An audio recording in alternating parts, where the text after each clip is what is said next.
మహిళల కోసం central bank of India ఇప్పుడు మీకు అందిస్తోంది గృహ రుణం. అతి తక్కువ వడ్డీ రేట్లకే ప్రత్యేక సెంట్ గృహలక్ష్మి. పూర్తి వివరాలకు వెంటనే సంప్రదించండి 18003030. తెలంగాణ ఐఏఎస్ అధికారి మకరంద్ వాళ్ళ తండ్రి సురేష్ గారు రిటైర్మెంట్ కార్యక్రమానికి సిద్దిపేటకు రావడం జరిగింది. ఇక్కడి నుండి లింగాల గణపురం కడియం శ్రీహరి గారి ప్రాతినిధ్యం వహించే దగ్గర సర్వాయి పాపన విగ్రహ ఆవిష్కరణతో పాటుగా కాటమయ్య రక్ష కిట్స్ ను పంపిణీ చేసే కార్యక్రమం పోవడం, దాని తదుపరి హైదరాబాద్ లో మా గౌరవ సహకార మంత్రి పెద్దలు మాజీ పిసిసి అధ్యక్షుడు తండ్రి చనిపోయినారు. అక్కడ అధ్యక్షులు ఉన్నాయి కాబట్టి పొద్దుకొని మీ అందరి ఈరోజు కలుపుకోవడం జరిగింది. బేసిక్ ఇబ్బందికి క్షమించాల్సిందే కూడా కోరుతాం. ఎందుకంటే కొన్ని inconvenience certain planned organised program కాదు కాబట్టి డిఫికల్టీస్ ఉంటే దాన్ని ఎక్స్క్యూజ్ చేయాలి. 5 అంతస్తులు అనుకున్నాం. ఇక్కడ సబ్జెక్ట్ వచ్చి మొన్న జరుగుతున్న పరిణామాలు. ఫస్ట్ ప్రభుత్వ ఉద్దేశాన్ని మళ్ళొక్కసారి స్పష్టంగా నాట్ ఓన్లీ హైదరాబాద్ ప్రజలకు, యావత్ తెలంగాణ ప్రజలకు ఎవరైతే సోషల్ మీడియా ద్వారా దుష్ప్రచారాన్ని చేస్తూ ఉంటే అదే సమాచారం, అదే వాస్తవం అనుకునే వాళ్ళందరికీ తెలవాలని ఈ యొక్క సిద్దిపేట రాజకీయ చైతన్యం కలిగిన ఈ ప్రాంతం నుంచి యావత్ తెలంగాణ ప్రజలకు చెప్పే ప్రయత్నం చేస్తాం. వాస్తవంగా హైదరాబాద్ తెలంగాణకు గుండెకాయ. తెలంగాణ విభజన సందర్భంగా హైదరాబాద్ లేని రాజధాని లేదా ఉమ్మడి ఆదాయంగా ఉండాలని, ఆదాయంలో భాగస్వామ్యం కావాలంటూ ఒప్పుకోకుండా తెలంగాణలో హైదరాబాద్ అంతర్భాగంగా ఉండేలాగా ఆనాడు తెలంగాణ ఏర్పాటు చేసుకున్నాం. ఏర్పాటు చేసుకున్న తర్వాత హైదరాబాద్ కేంద్రంగా దీర్ఘకాలికంగా ఉన్న సమస్యలన్నీ కూడా పరిష్కారం చేసుకుంటాం. హైదరాబాద్ వ్యవస్థ, హైదరాబాద్ బ్రాండ్ ఇమేజ్ ఇంకా ప్రపంచ స్థాయికి ఎదుగుతుందని అనుకున్నాం. కానీ 10 సంవత్సరాలుగా నేను అధికారికంగా ఎక్కడంటే అక్కడ నిరూపణ చేయడానికి, చర్చ చేయడానికి సిద్ధంగా ఈ మాటలు మాట్లాడుతా ఉన్నాను. స్వాతంత్రం వచ్చినప్పటి నుంచి హైదరాబాద్ నగరం పెరుగుతూ వస్తా ఉంది. దానికి అనుగుణంగా అధికార కాంగ్రెస్ పార్టీ కృష్ణా జలాలు ఫేజ్ 1, ఫేజ్ 2, ఫేజ్ 3 ద్వారా గోదావరి జలాలను కూడా సింగూరు, మంజీరా నీళ్లతో సహా హైదరాబాద్ ప్రజల ప్రాంత దాహార్తిని తీర్చడానికి త్రాగునీటి కార్యక్రమాలు తీసుకున్నా ఉన్నాం. ఇది ప్రజలందరికీ తెలుసు. దానికి సంబంధించినటువంటి అధికారిక లెక్కలు, వాటి ప్రారంభోత్సవాలు, శంకుస్థాపనలు అన్ని కూడా అనుమతులు అన్ని ఉన్నాయి. ఇలా 10 సంవత్సరాల కొట్లాడి తెచ్చుకున్న తెలంగాణ ప్రభుత్వంలో ఏర్పడ్డ రాష్ట్రం ఒక్క టీఎంసీ నీరైనా హైదరాబాద్ ప్రజల దాహార్తి తీర్చడానికి తెచ్చిందా అని సూటిగా అడుగుతా ఉన్నాను. రెండవది, హైదరాబాద్ వస్తే, వర్షాలు వస్తే హైదరాబాద్ నగరం నావలక కార్లు కొట్టుకపోయి లేదా మొత్తం ఇళ్లలో నీళ్ళు వచ్చి అపార్ట్మెంట్లు మునిగి ప్రజలు అష్టకష్టాలు పడతా ఉంటుంటే 2018 నుంచి 23 వరకు రెండవసారి అధికారంలో ఉన్న టీఆర్ఎస్ పార్టీ, 14 నుంచి 18 వరకు ఉన్న టీఆర్ఎస్ పార్టీ దాన్ని నిలుపుదల అంటే ఆ సమస్యను పరిష్కరించడానికి తీసుకున్న చర్యలు ఏం లేవు. ఏదో కట్టి తుడుపు చర్యగా 10,000 రూపాయలు ఇచ్చేస్తే సమస్య పరిష్కారం అయిపోతుంది. అది కాక ఈరోజు ఒకటే మన ప్రశ్న, హైదరాబాద్ లో 141 ట్రాఫిక్ అంటే నీటి స్టాగ్నేషన్ ఏరియాస్ ఉన్నాయి, వాటిని రెక్టిఫై చేస్తా ఉన్నాం. అది కాక మూసీకి సంబంధించి లేదా హైదరాబాద్ లేక్ సిటీ చెరువులు ఆక్రమణకు గురైన వాటిని మాత్రమే, అందులో పాఠశాలలున్నా, ఆసుపత్రులున్నా, ఇతరత్ర ప్రజా ఉపయోగమైన ఉంటే వారిని ఏ విధంగా మార్చాలి, ఏ విధంగా దానిను ఆల్టర్నేటివ్ చేయాలని తప్ప వాళ్ళని రోడ్డు మీద వాడించే విధంగా ఎన్ని ఫిర్యాదులు స్పందిస్తున్నారు. కానీ ఎక్కడైతే ఆక్రమణకు గురై అనుమతులు లేకుండా ఉన్నాయో హైడ్రాకి సంబంధించి ఆ కార్యక్రమం జరుగుతూ ఉంది. హైడ్రా ఇస్ డిఫరెంట్, మూసీ కార్యక్రమం ఇస్ డిఫరెంట్. మూసీకి సంబంధించి మూసీ కూడా ఈరోజు మూసీ యొక్క కార్యక్రమంలో కాలువ పరిధిలో దయచేసి దీన్ని ప్రత్యేకించి గమనించాలి. కాలువ పరిధిలో, కాలువ ఎడమగట్టు కావచ్చు, కుడిగట్టు కావచ్చు, కాలువ మధ్యలో కావచ్చు, కాలువ ఎంకరేజ్మెంట్ కావచ్చు, వాటి మీద అక్రమంగా నివసిస్తున్న వాళ్ళు చాలా కాలంగా ఉంటుండొచ్చు. వాళ్ళందరినీ మేము ఒక్క మాట కూడా అక్కడి నుంచి బలవంతంగా ఖాళీ చేపిస్తలేము. మళ్ళీ చెప్తా ఉన్నాం, మూసీ పేరు మీద ఫేజ్ 1 కింద ఎవరైతే మూసీ బెడ్ ఉందో, అంటే కాలువ కుడిగట్టు ఎడమగట్టు మీద అక్రమణకు గురి అయి ఉన్న నివాస స్థలాలలో ఉంటున్న వాళ్ళందరికీ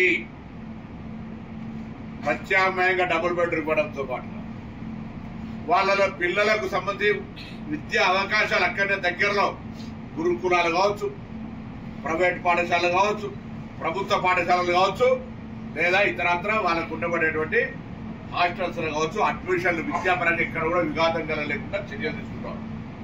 2, మెక్మా ద్వారా ఉపాధి హామీ. ఇప్పుడు ఇక్కడ కాలువలు ఉన్నటువంటి వాళ్ళకు ఉపాధి లేదు, వాళ్ళకు వేరే ఎక్కడో కాడికి ఏదో కార్యక్రమం చేయాల్సి వస్తూ ఉంది. కానీ ఇక్కడనే కుటీర పరిశ్రమలతో సహా సెల్ఫ్ ఎంప్లాయ్మెంట్ కింద లోన్ ఇచ్చి, ట్రైనింగ్ ఇచ్చి, హైదరాబాద్ ప్రజల అవసరానికి ఉపయోగపడేటువంటి అనేక రకాల వస్తువులను తయారు చేసే విధంగా శిక్షణ ఇచ్చి, స్కిల్ డెవలప్మెంట్ ద్వారా వాళ్ళందరికీ సెల్ఫ్ ఎంప్లాయ్మెంట్ కలిగేసే విధంగా చర్యలు తీసుకుంటూ వాళ్ళందరికీ కన్విన్స్ చేసి అవసరాలను తీర్చి ఆ ఇండ్లు ఖాళీ చేసే విధంగా ప్రభుత్వం వాళ్ళ దగ్గరికి పోయి ఈ ఇండ్లు అట్లా వస్తాయని మార్కింగ్ చేస్తున్నారు. ఎక్కడో ఒక ఇల్లు కూలగొట్టింది కానీ, బలవంతంగా బయటికి కెట్టేసింది కానీ లేదు. అయితే కొంతమంది సెంటిమెంట్గా విమర్శలు చేసే ప్రయత్నం చేస్తారు. విమర్శ చేయడం వాళ్ళకి సంబంధించిన హక్కు. కానీ దాన్ని ఆధారం చేసుకొని టీఆర్ఎస్ పార్టీకి సంబంధించిన వాళ్ళు చాలా మాట్లాడతారు. నిన్న మన గౌరవ సిద్దిపేట మాజీ మంత్రి శాసనసభ్యుడు హరీష్ రావు గారు కూడా నిన్న మాట్లాడారు. మేము ఇప్పటి వరకు మూసీ వాళ్ళ మీద ఒక లాఠీ చార్జీ కానీ, మూసీ వాళ్ళని బలవంతంగా ఒక ప్రొక్కలైన ఉండడం కానీ, మూసీ వాళ్ళని బలవంతంగా స్థానభ్రంశం చేయడం కానీ చేయలేదు. వాళ్ళందరికీ ప్రత్యామ్నాయంగా ఇండ్లు ఇవ్వాలని ఆలోచన. దయచేసి మేజర్ పాయింట్, తెలంగాణ ప్రభుత్వం మూసీ పరివాహక ప్రాంతంగా ఉన్నటువంటి ఫిల్టర్ బెడ్ ఏ బెడ్ మీద అయితే ఉందో వాళ్ళందరికీ పర్యావరణంగా వాళ్ళందరికీ డబల్ బెడ్రూమ్ ఇల్లు ఇవ్వడము, విద్యా ఉపాధి అవకాశాలు కల్పించడానికి తర్వాతనే తీస్తాం.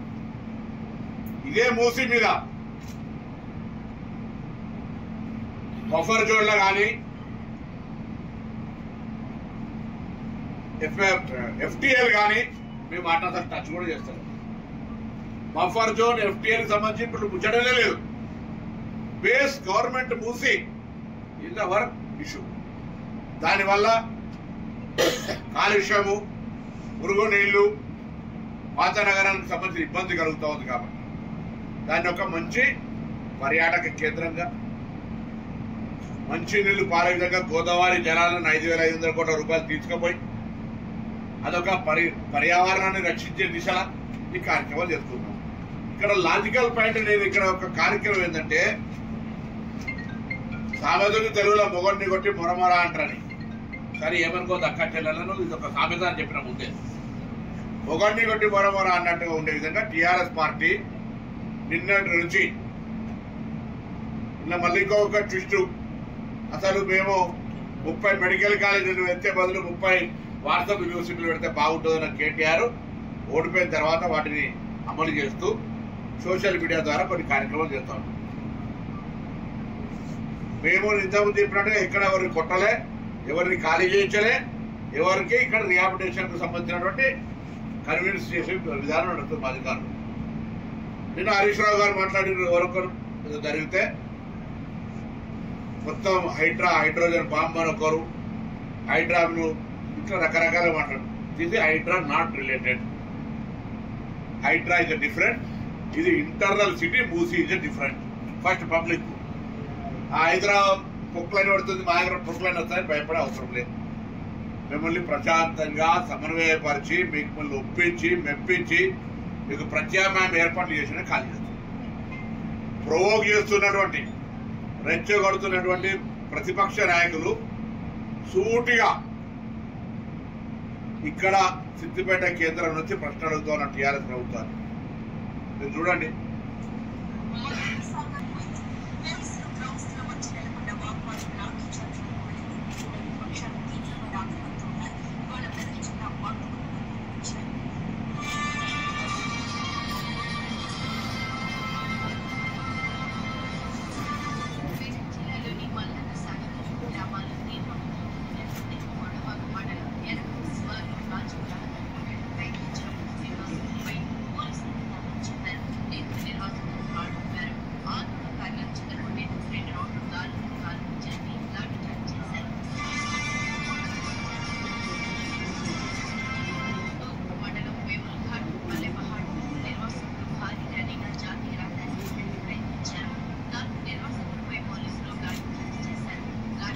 లాఠీ చార్జ్ చేశారు, పోలీసు వాళ్ళతో కొట్టించారు,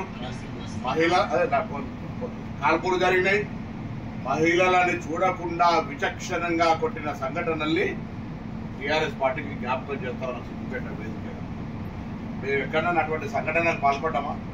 మా పోలీస్ అధికారులకు కూడా మళ్ళీ చెప్తారు, సంవయనంగా వ్యవహరించండి.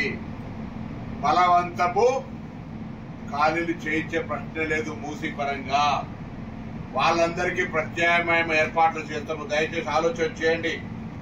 ఎవరిని బలవంతంగా మిమ్మల్ని రిహాబిలిటేషన్ లేకుండా, పునరావాసం లేకుండా మూసీ నుంచి ఎత్తేయేమో.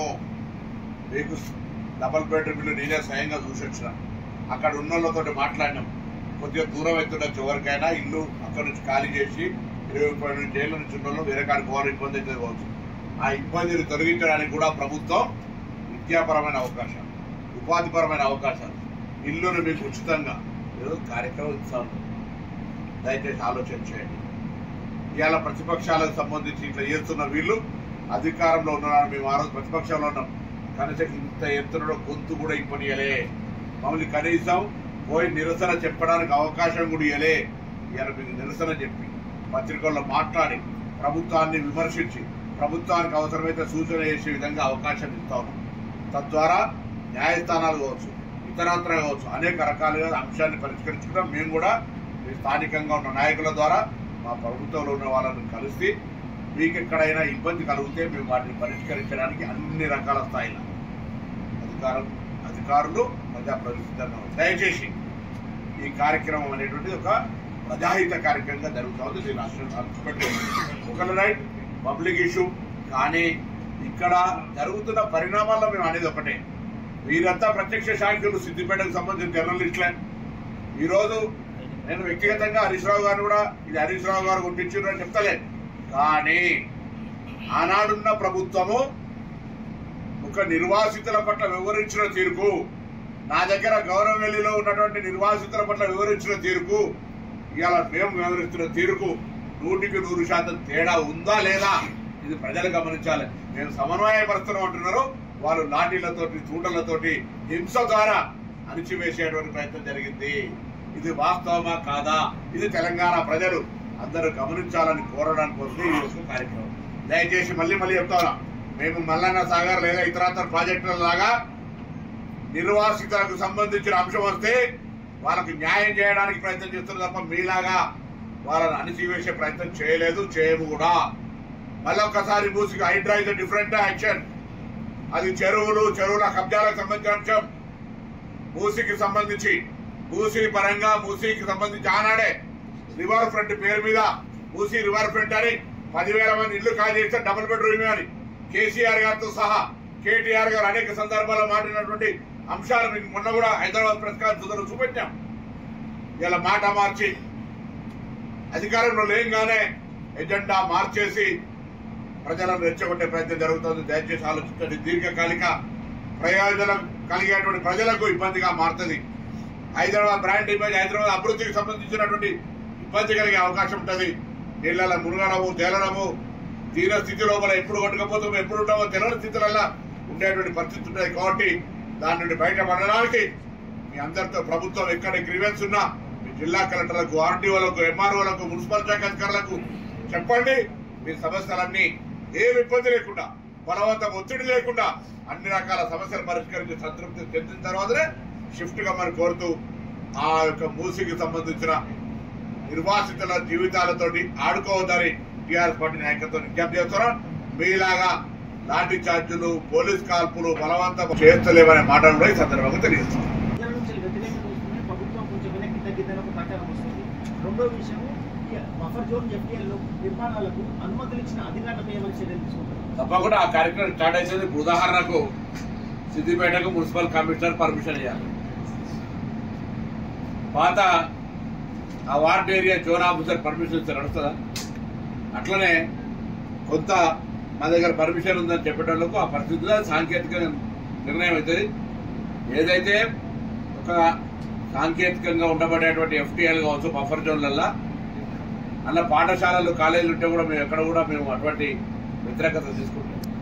ఇలా కొంతమంది కొన్ని ప్రతిపక్షాలు మాట్లాడుతున్నా యావత్ రాష్ట్రంలో ప్రజలంతా కూడా దీన్ని వెల్కమ్ చేస్తా ఉన్నారు. మూసికి సంబంధించి కూడా తప్పుడు ప్రచారం జరుగుతుంది తప్ప ఇంకొకటి కాదు. అది కూడా ప్రజల యొక్క అప్రిషియేషన్. అవును, ఇది జరగాలి. మేము మనం చెప్తున్నాం, మేము ఎక్కడైనా వైలెన్స్ గా వాళ్ళని హింసాయుతంగా బలవంతంగా తొలగిస్తుంటాం. అటువంటి ఆలోచనే లేదు. అటువంటి ఆలోచన కలిగించే ప్రయత్నం చేస్తా ఉన్నారు. ప్రజలు అప్రమత్తంగా ఉండవని చెప్పడానికి ప్రయత్నం చేస్తారు. నివేదికల ద్వారా ఒక రిపోర్టు రాష్ట్ర వ్యాప్తంగా కూడా తయారు చేస్తుండొచ్చు. ఎందుకంటే రాబోయే కాలంలో చెరువులు అనేటువంటి రక్షింపబడాలి. ఎక్కడైనా సిద్దిపేట కావచ్చు, కరీంనగర్ కావచ్చు, వరంగల్ కావచ్చు, ఎక్కడైనా సిటీస్ అర్బనైజేషన్, ఈవెన్ రూరల్, మీరు సీనియర్ సిటిజన్స్. ఎందుకంటే రాబోయే కాలంలో మన పిల్లలకు ఇక్కడ చెరువు ఉండే ఆనవాళ్ళు తెలియదు ఇక. ఎందుకంటే అప్పుడు వాళ్ళు పుట్టేనాటికి మనం పుట్టేనాటికి వాళ్ళ చెరువు లేదు. ఉండే చెరువు ఉండే, చెరువుకు సంబంధించిన పేపర్ పత్రాలు ఆధారాలు ఏమున్నా అన్ని తీసి పెట్టుకుందాం.